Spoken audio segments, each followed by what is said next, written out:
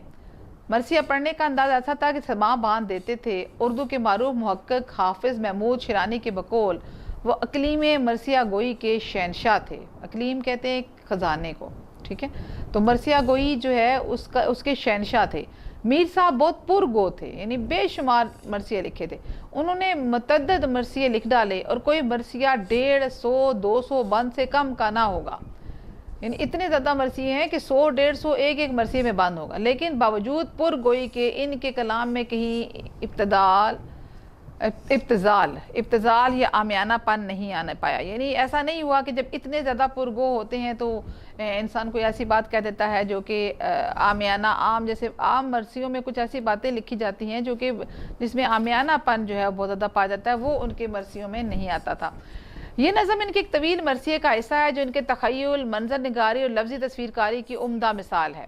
ان کے کچھ مراثی، انتخاب مراثی انیس کے نام سے مجلس ترقی ادب اردو لاہور میں سے اور انیس کے مرثیے 2 جلدیں مرتبہ صالح عابد حسین، رباعیات انیس اور انیس کے سلام کے نام سے کتب بھارت میں شائع ہو چکی ہیں۔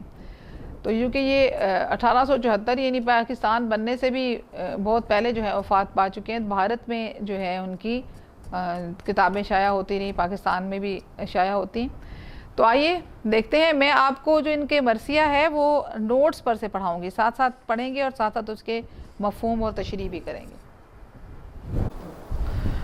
جی اسٹوڈنٹس، آپ کے سامنے آپ کے نوٹس کھلے ہوئے ہیں اور اس میں شعر لکھا ہوا ہے اور اس کے بعد بند ہے، یہ بند ہے، تو اس کو میں یہاں سے پڑھتی جاتی ہوں اور ساتھ ساتھ آپ کو بتاتی جاؤں گی کہ کرنا کیا ہے آپ لوگوں نے۔ پہلا شعر ہے یہ بند ہے، گرمی کا روز جنگ کی کیوں کر کروں بیاں، ڈر ہے کہ مثل شمع نہ جلنے لگے زباں، وہ لو کے الخضر وہ حرارت کے العما، رن کی زمیں تو سرخ تھی اور زرد آسماں، آب خنک ترستی تھی خاک پر، گویا ہوا سے آگ برستی تھی خاک پر۔ اب یہ دیکھیں کہ یہ چونکہ مرثیہ ہے اور مرثیہ کس کے بارے میں لکھا جاتا ہے آپ کو پتہ ہے۔ یہاں پہ آب خنک کے ساتھ یہاں سے پڑھانے کا ایک بڑا نقصان ہوتا ہے، وہ یہ ہوتا ہے کہ آب خنک ترستی تھی، میں کہہ رہی تھی کچھ گڑبڑ ہے، آب خنک کو خلق ترستی تھی خاک پر، یہاں پہ کو خلق لکھنا ہے، آپ کی اپنی بک سے دیکھ کر لکھ لیجئے گا۔ یہاں پہ آب خنک کو خلق ترستی تھی خاک پر، گویا ہوا سے آگ برستی تھی خاک پر۔ تو چونکہ یہ مرثیہ ہے اور مرثیہ جو ہے وہ کربلا کی جو جنگ تھی جو حضرت امام حسین رضی اللہ تعالیٰ عنہ اور یزید کے درمیان ہوئی، اس کا ذکر ہے، اور مرثیہ دائرہ انہی کی شان میں لکھا جاتا ہے، ان کی یاد میں لکھا جاتا ہے۔ تو اس لیے اب ذرا آپ دیکھیے کہ ان کے لکھنے کا انداز کیا ہے، کہ میں آپ کو اس کا ایک مفہوم جو ہے وہ یہاں سے ایک لائن کا بتاتے جاؤں گی۔ پہلے تو آپ نے لکھنا ہے کہ یہ حوالہ لکھنا ہے کہ یہ مسدس ہے، یہ نظم ہے اور اس کی شکل مسدس ہے، چونکہ یہ تو ہم یہ نظم بھی لکھ سکتے ہیں، مسدس بھی لکھ سکتے ہیں۔ میر انیس کی میدان کربلا کی گرمی کی شدت سے لی گئی ہے، ٹھیک ہے، میر انیسی کی نظم میدان کربلا میں گرمی کی شدت سے لی گئی ہے، یہاں پہ نظم بھی نہیں لکھا ہوا، یہاں بہت پرابلمس ہیں آپ کے نوٹس میں۔ تو اگلا ہے حل لغت۔ حل لغت جو ہے وہ ہے کہ ہم نے الفاظ کے معنی لکھنے ہیں۔ اب مثل شمع کی طرح، الخضر کا مطلب ہوتا ہے خدا کی پناہ، اور الامان کا مطلب بھی ہوتا ہے خدا کی پناہ۔ حرارت گرمی کو کہتے ہیں، رن بڑی جنگ یا میدان جنگ کو کہتے ہیں، آب خنک کہتے ہیں ٹھنڈا پانی، اور خلق یہاں پہ ہے، خلق کا مطلب مخلوق ہوتا ہے۔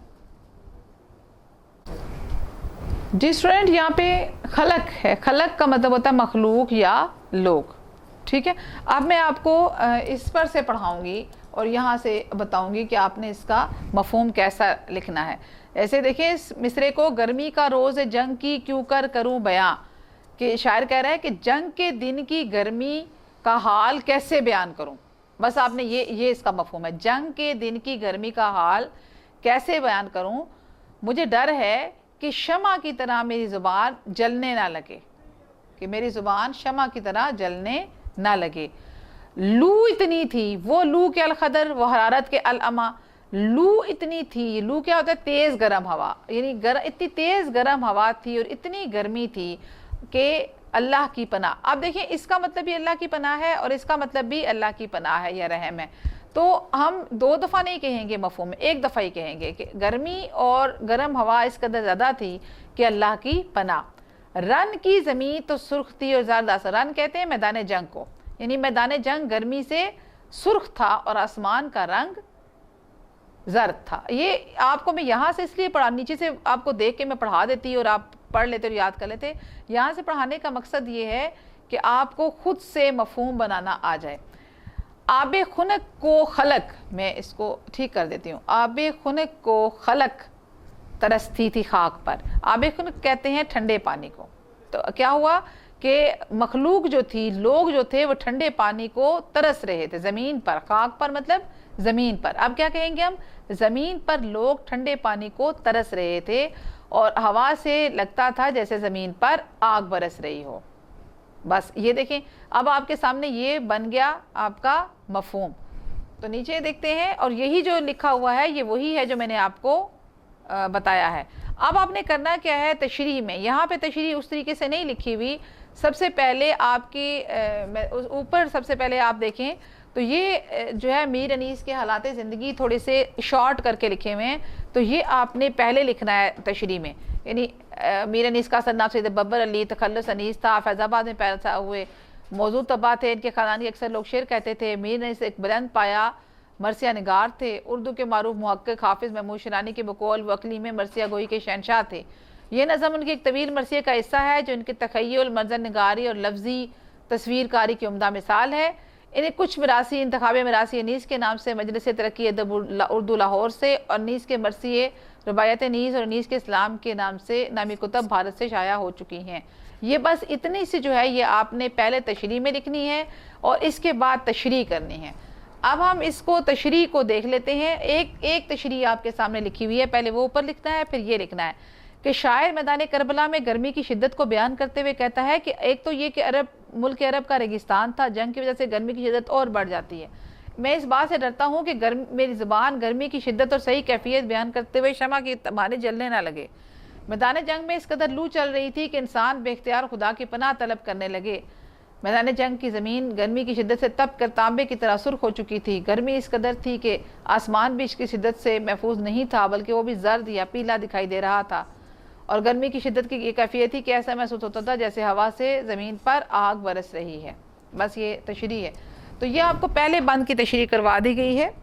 دوسرے بند کو میں آپ کے سامنے پڑھ رہی ہوں, اس کو دیکھیے. آپ کو طریقہ کار وہی ہے, آگے دکھا دوں گی, لیکن میں اب ساتھ ساتھ آپ کو اس کے ایک ایک مصرے کے ساتھ ایک مصرع پڑھوں گی اور ساتھ میں اس کی آپ کو میں مفہوم پڑھ کے بتاؤں گی. مصرع دیکھیے. وہ لو, وہ آفتاب کی حدت, وہ تاب و تب, کالا تھا رنگ دھوپ سے دن کا مثال شب, خود نہر الکما کے بھی سوکھے ہوئے تھے لب, خیمے جو تھے حبابوں کے تپتے تھے سب کے سب, اڑتی تھی خاک خشک تھا چشمہ حیات کا, کھولا ہوا تھا دھوپ سے پانی فرات کا. میر انیس کے جو نظم ہے, مرثیہ ہے, وہ شاندار جو ہے نا تخیل ان کا اور منظر نگاری, یہ اس کے اوپر شاندار, یعنی اس قدر بعض اوقات جو ہے وہ ان کی جو تخیل جو ہے وہ ایسا, اس کو ہم یہ بھی کہہ سکتے ہیں کہ لفظی تصویر کاری بھی ہوتی ہے. لفظی تصویر کاری آپ دیکھیں کہ آپ جب یہ پڑھ رہے ہیں تو لگتا ہے جیسے آپ وہاں موجود ہیں اور دیکھ رہے ہیں ان کی اس میں اس کو. وہ کہتے ہیں لو اتنی تھی اور آفتاب کی حدت, حدت کہتے ہیں تپش کو, اور تاب و تب چمک, وہ آفتاب کی یعنی سورج کی چمک اور حدت اور تپش اس قدر زیادہ تھی کہ دھوپ کا رنگ دن کا رات کی طرح، مثال شب کہتا ہے رات کی طرح کالا ہو چکا تھا. جب بہت زیادہ روشنی ہوتی ہے تو آنکھوں پہ اندھیرا چھا جاتا ہے، ایسا ہوتا ہے نا. تو روشنی بہت تیز ہو تو اندھیرا سا چھا جاتا ہے، جو کہ برداشت سے آنکھ جو ہے اس روشنی کو ایکسیپٹ نہیں کر پاتی تو اندھیرا ہو جاتا ہے. بالکل یہ وہی ہے کہ دھوپ کا رنگ جو ہے دن کی طرح کالا ہو گیا تھا. اور نہر علقمہ، یہ وہ نہر ہے جو کہ فرات کے کنارے بہتی ہے، فرات کے ساتھ، جس سے کہ دریائے فرات سے نکالی گئی ہے، جو کہ کربلا کے میدان میں بہتی تھی، وہ دریائے فرات کی سے نکالی ہوئی نہر علقمہ تھی. تو وہ سوکھے ہوئے تھے لب. اب شاعر نے یہاں تشبیہ کا استعمال کیا تھا، بلکہ استعارے کا استعمال کیا ہے. تشبیہ اور استعارے میں یہ فرق ہوتا ہے کہ تشبیہ میں تو ساتھ ساتھ آپ نے اوپر دیکھا مثل شمع، یہاں پہ بھی مثال شب، مثال یعنی ساتھ ساتھ مثال دے کے بتایا گیا کہ شب کی طرح ہے، اس طرح کریں گے. لیکن جب کسی چیز کو خود وہی چیز قرار دے دیا جائے اور درمیان میں کوئی لفظ استعمال نہ کیا جائے تو استعارہ ہوتا ہے. جیسے خود نہر علقمہ کے بھی سوکھے ہوئے تھے لب، یہ اب استعارہ کیا ہے کہ نہر علقمہ کے جو ہونٹ تھے وہ سوکھے ہوئے تھے. ہونٹ مطلب ہونٹ سے مراد نہر کے دونوں کنارے ہیں. نہر کے کناروں کو انہوں نے ہونٹ سے، کہ گرمی اتنی ہے کہ نہر علقمہ کے بھی ہونٹ سے سوکھے ہوئے ہیں. خیمے جو تھے حبابوں کے تپتے تھے سب کے سب. اب یہ تصور کیجئے اس چیز کا کہ حباب کہتے ہیں پانی کے بلبلے کو. جب نہر میں پانی کے بلبلے بنتے ہیں تو وہ کہتا ہے کہ وہ خیمے بن جاتے ہیں، حبابوں کے خیمے، یعنی بلبلے کے جو خیمے تھے وہ بھی تپ رہے تھے. یعنی وہ بھی اس قدر تپش تھی کہ وہ جو پانی کے بلبلے بنتے تھے وہ بھی تپے ہوئے تھے. اور اڑتی تھی خاک، خشک تھا چشمہ حیات کا، یعنی ہر طرف خاک اڑ رہی تھی اور زندگی کہیں نظر نہیں آتی تھی. یہاں پہ خشک تھا چشمہ حیات کا سے مراد ہے زندگی کہیں نظر نہیں آ رہی تھی. اور کھولا ہوا تھا دھوپ سے پانی فرات کا، اور فرات کا جو پانی ہے دریائے فرات کا وہ بھی دھوپ سے کھول گیا تھا، یعنی ابل رہا تھا. میر انیس کی نظم، بار بار میں آپ سے کہتی ہوں یہ غلطی ہے یہاں پہ. میر انیس کی نظم میدان کربلا میں گرمی کی شدت سے لیا گیا ہے. آگے حل لغت ہے جو میں آپ کو سارے بتا چکی ہوں، مفہوم بھی میں آپ کو بتا چکی ہوں. اب جو ہے آپ کے سامنے ہے یہ مفہوم، آپ ایک دفعہ دیکھ لیں. ویسے میری زبان سے ہی کافی تھا، آپ اسے خود لکھتے، لیکن آپ کو دکھانے کا مقصد یہ ہے کہ آپ ایک دفعہ اس کو دیکھ لیں. تشریح میں وہ کہتے ہیں شاعر کا تعارف لکھنا ہے، مفہوم لکھنا ہے اور مفہوم کا پھیلاؤ لکھنا ہے. میں شاعر کا تعارف بھی پڑھا چکی ہوں، مفہوم آپ کو بتا چکی ہوں. اب آپ اس کی تشریح خود کریں گے، یعنی ایک ایک چیز کو یہ اس قدر گہرائی لیے ہوئے ہے کہ آپ دیکھ لیں کہ آپ اس کو خود سے بھی لکھ سکتے ہیں. ٹھیک ہے، تو اس کو لکھیے. اگلے دیکھیں، جھیلوں سے چارپائے نہ اٹھتے تھے تاب شام، مسکن میں مچھلیوں کے سمندر کا تھا مقام. آہو جو کاہلے تھے تو چیتے سیاہ فام، پتھر پگھل کے رہ گئے تھے مثل موم خام. سرخی اڑی تھی پھولوں سے سبزی گیا سے، پانی کنویں میں اترا تھا سائے کی چاہ سے. ٹھیک ہے جی. اب یہ بہت خوبصورت شاعری ہے. ایک غلطی ہے اس کے اندر، وہ غلطی یہ ہے کہ یہ برابر نہیں ہے. میں آپ کو بک پہ دکھا دیتی ہوں. یہ دیکھیں، بک پہ جب یہ لکھا ہوا ہے تو اس کی یہ جو چیزیں، یہ شعر ہے یہ بالکل اس کا برابر ہے. ٹھیک ہے، یہاں سے بھی برابر ہے، یہاں سے بھی برابر ہے، وہ برابر نہیں لکھا ہوا. تو آپ نے بک سے دیکھنا ہے کہ لکھا کیسے گیا ہے. جو اگر چھوٹا ہے آپ کے پاس کیا ہم اسے کہتے ہیں مصرع، تو اس کو درمیان میں اسپیس دے کے لکھیں، لیکن اس کا سٹارٹ اور اس کا اینڈ جو ہے وہ ایکول ہونا چاہیے. ٹھیک ہے، چلیں اب اس کا مفہوم پڑھتے ہیں کہ جھیلوں سے چار پائے نہ اٹھتے تھے تاب شام. یعنی جو چار پائے ہیں، چار پائے کہتے ہیں چار پاؤں والے جانور، یعنی جو جاندار جانور ہوتے ہیں، وہ شام تک، تاب شام، شام تک. تو جھیلوں میں بیٹھے ہوئے تھے. چار پائے جو ہیں وہ جھیلوں میں بیٹھے رہتے تھے اور وہ شام تک وہاں سے اٹھتے ہی نہیں تھے. مسکن میں مچھلیوں کے سمندر کا تھا مقام. مسکن کہتے ہیں رہنے کی جگہ کو. تو جہاں پہ مچھلیاں رہتی ہیں، یعنی مچھلیاں کہاں رہتی ہیں؟ مچھلیاں رہتی ہیں پانی کے اندر. وہاں اس جگہ پہ جو ہے وہ سمندر رہتا تھا. سمندر کا ہوتا ہے، اب آپ کہیں گے مسکن میں مچھلیوں کے سمندر کا تھا مقام، اس کا کیا مطلب ہوا؟ کہ اس کا مطلب یہ ہے کہ سمندر کہتے ہیں ایک چھوٹا سے کیڑے کو. یہاں لکھا نہیں ہوا، یہ آپ لکھ لیں، اس کو یاد کر لیں کہ جو آپ چھوٹا سا ایک کیڑا ہوتا ہے اس کا نام سمندر ہے، اور وہ آگ کا کیڑا ہوتا ہے، آگ سے پیدا ہونے والا کیڑا. سمندر کا مطلب ہے آگ سے پیدا ہونے والا کیڑا. یہ وہ والا سمندر نہیں جس سے پانی ہوتا ہے، یہ کیڑا ہے آگ سے پیدا ہوتا ہے. اب اس کو یہ لکھ لیں, سوری, آگ سے پیدا ہونے والا کیڑا. ٹھیک ہے جی. تو یہ جو ہے نا, یہ اب یہ انتہا ہے مبالغہ آرائی کی, اس کو کہتے ہیں مبالغہ آرائی. مبالغہ آرائی کی انتہا یہ ہے کہ شاعر کہہ رہا ہے کہ کیڑا جو کہ خود آگ سے پیدا ہوتا ہے, وہ گرمی اتنی ہے کہ وہ مچھلیوں کی جگہ پہ چلا گیا ہے, پانی میں چلا گیا ہے گرمی سے بچنے کے لیے. یہ مبالغہ آرائی کی انتہا ہے. آہو جو کاہلے تھے تو چیتے سیاہ فام. آہو کہتے ہیں ہرن کو, ٹھیک ہے, تو کاہلے کہتے ہیں سست کو. تو چیتے جو ہیں سست ہو گئے ہیں گرمی کی وجہ سے, سوری آہو, ہرن جو ہیں وہ گرمی کی وجہ سے سست ہو گیا. اب ہرن تو سست نہیں ہوتا نا. چیتے سیاہ فام, اور چیتے کالے ہو گئے ہیں, کالی رنگت کے ہو گئے ہیں, اتنے شدید گرمی پڑ رہی ہے. پتھر پگھل کے رہ گئے تھے مثل موم خام, اور پتھر جو ہے وہ ایسے پگھل گئے ہیں جیسے کہ کچا موم ہو. اب یہ بھی مبالغہ آرائی کی انتہا ہے کہ شاعر مبالغہ آرائی کر رہا ہے کہ پتھر جو ہیں وہ پگھل کر موم کی طرح پگھل گئے تھے. سرخی اڑی تھی پھولوں سے سبزی گیا سے, یعنی دھوپ اتنی تیز تھی کہ پھولوں سے سرخ رنگ جو ہے وہ اڑ گیا تھا. اور گیا کہتے ہیں سبزے کو, ٹھیک ہے, گھاس پھوس جو ہوتی ہے, گھاس پھوس. تو گھاس سے سبزی ختم ہو گئی, سبزہ ختم ہو گیا تھا. پانی کنویں میں اترا تھا سائے کی چاہ سے. یہ بھی عجیب بات ہے کہ پانی تو آلریڈی کنویں میں ہے, لیکن وہ کہتے ہیں کہ وہ بہت نیچے چلا گیا ہے پانی, کیونکہ اس کو سائے کی ضرورت ہے. اوپر ہے تو اگر پانی اوپر ہے تو اس کو دھوپ پڑتی ہے, تو وہ پانی جو ہے بہت نیچے چلا گیا ہے, کیونکہ اس کو چاہ جو ہے وہ اچھا, چاہ جو ہے وہ دو چیز ہوتی ہے. ایک چاہ جو ہوتی ہے چاہت ہوتی ہے, اور ایک چاہ ہوتا ہے کنواں. یہاں پہ چاہ سے مراد چاہت ہے, کیونکہ کنواں تو آلریڈی موجود ہے نا. تو وہ کہتے ہیں کہ سائے کی تلاش میں, سائے کی چاہت میں پانی جو ہے وہ کنویں میں اندر چلا گیا ہے. یہ میں نے بتا دیا ہے. باقی حوالہ آپ کے سامنے ہے, حل لغت بھی آپ کے سامنے ہے, اور اسی طرح مفہوم نیچے لکھا گیا ہے. میں نے آپ کو مفہوم جو ہے وہ بتا دیا ہے. یہ 3 ہیں بند جو آپ نے آج اپنی نیٹ نوٹ بک پر نوٹ کرنے ہیں. تشریح ایسے نہیں لکھنی جیسے لکھا ہوا ہے, تشریح آپ نے لکھنی ہے خود, جیسے میں نے آپ کو بتا دیا ہے. پہلے شاعر کا تعارف لکھیں, پھر مفہوم کو پھیلا دیں, ٹھیک ہے.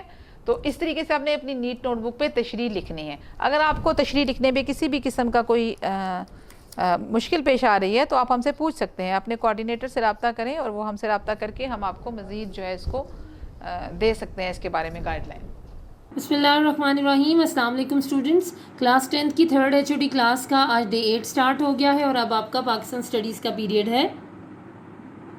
ہم آج پیج 21 پر نیا ٹاپک پڑھیں گے, Pakistan as a nuclear power. مگر اس سے پہلے میں آپ کو آپ کے کوسچنز بتا دوں. جی اسٹوڈنٹس, آج کے ٹاپک سے ریلیونٹ ہمارے 2 کوسچنز ہیں. ایک آپ کا شارٹ کوسچن ہے, under which law did America discontinue the supply of defence armaments to Pakistan. اور اس کے علاوہ آپ کا ایک لانگ کوسچن ہے, question number 3, explain the nuclear programme of Pakistan. تو اب میں آپ کو ان کے آنسرس بھی ساتھ ساتھ بتاتی ہوں, آپ نوٹ کر لیجئے. جی اسٹوڈنٹس, آپ کا کوسچن نمبر 3 جو لانگ کوسچن ہے, Pakistan as a nuclear power, اس کا یہ پورا ٹاپک جو ہے یہ اسی کا آنسر ہے. آپ اس میں نوٹ کر لیجئے گا, اس کے ہیڈ میں کوسچن نمبر 3 کا answer. When Pakistan as a nuclear power, when Zulfiqar Ali Bhutto took over powers in 1971, he declared that atomic energy is necessary for our progress and defense, but we want atomic energy not for war or destruction but for our prosperity and development. The first atomic plant of Pakistan was set up in Karachi in 1992, but it was not fulfilling the country's needs. For the development of the growing industries in Pakistan, it was very essential to obtain more atomic energy.